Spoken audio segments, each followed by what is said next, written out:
Hello everyone, আসসালামু আলাইকুম। আজ আমি আপনাদের সাথে শেয়ার করব সকালের নাস্তা। চলুন আজ আমরা কি কি নাস্তা খাই সেটা দেখে নিই। এখানে আছে ব্রেড, কলা আর চিজ। এটা আমাদের কুইক ব্রেকফাস্ট। এই তো আমি চিজ নিয়েছি আর ব্যানানা আর ব্রেড। আর আমার ছেলে খাবে পরোটা আর মাংস। এই চিজটা দিয়ে আমি প্রায় সকালে ব্রেডটা খেয়ে থাকি। ঝটপট খেয়ে নেওয়া যায়, আমার খুব ভালো লাগে। আর সাথে থাকে লিকার চা, ব্যাস।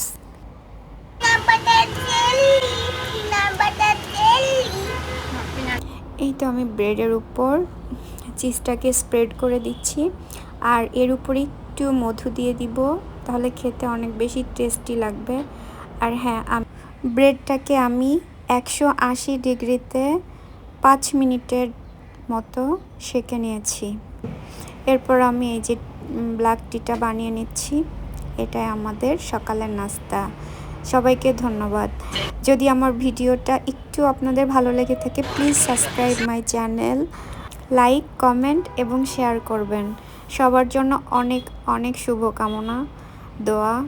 সবাই ভালো থাকবেন। আল্লাহ হাফেজ।